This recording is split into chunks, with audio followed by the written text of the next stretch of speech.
Oh, we've got a problem. Big wreck out in the keyhole. Michael Marsal, he's had a couple of top 5 finishes this year. Yeah, if traffic was involved. Yeah, I would think so. That's a hard break zone up there for the keyhole.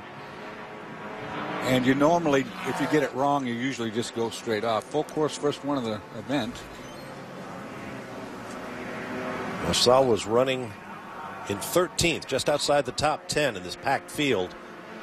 He's had a busy couple of months since the break. We talked about a 56-day break for the series. Michael has not had a 56-day break. He's been running in Europe in the Le Mans series over there with Chris Dyson, ran at Spa. A lot of damage. Well, he's got both ends of the car. You saw some of that sort of spider web-like plastic netting that's used to hold the tire barriers together. Beautiful day here, as you can tell. Just perfect racing conditions. It's nice and cool. We expected a bit more heat this week, but track conditions are great. But obviously something went amiss up there in the brake zone, Dorsey. It's so easy to drive up into that brake zone trying to get underneath another car and then misjudge it because everybody pushes it to the last. To be over that side, you'd have to think there had to be contact or somewhere to miss, because normally you're kind of... Yeah, and like I say, if you when you get it wrong on your own, you end up going in forward, and this has gone in on both ends. Here comes the safety car. We'll take another look at what happened. Oh, Spears off to the left. And wow. Big hit.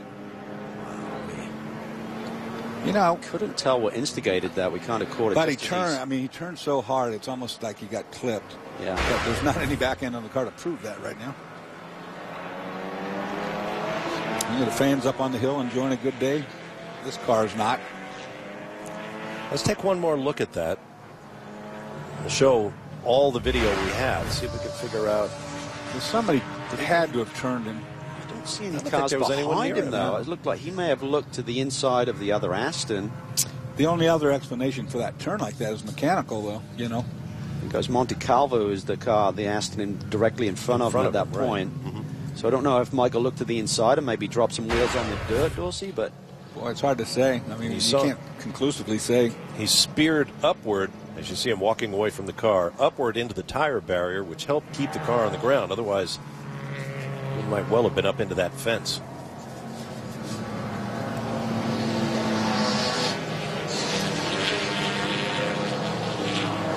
While we were away, we had quite a bit of action on track. Let's review some of it. This was a hard one to read, Cal. When a car goes like that sideways and comes back across the track, you don't know what's going to happen or which way it's going to go. Everybody got through clean. Yeah, that was in turn 9, and then the same car gets clipped up in the keyhole, and he goes for quite a ride here. Watch this.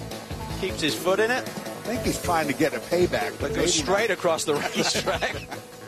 That wasn't the payback he was thinking of. Yep, that's Jeff Reeves in one of the Skull Candy Nissans. This was a bit of an interesting line, too. Not the way you draw it up when you're teaching drivers here, is it? No, that certainly isn't. Roger Miller behind the wheel right now, co-driving with Ian James here today. And this was a pass for the ST lead, Dorsey. Yep, you look at Chad Gilsinger on the inside. The gunslinger takes the brake zone. Almost drags. This was a good dice right here coming off. And it went on for about a lap. Gilsinger sat back there. He's been aggressive the whole time, but he's been positioning himself. Looks like we're going to be under the yellow flag for quite a while. While we are, let's go over to Justin Bell in the pit lane. I'm here right now with tennis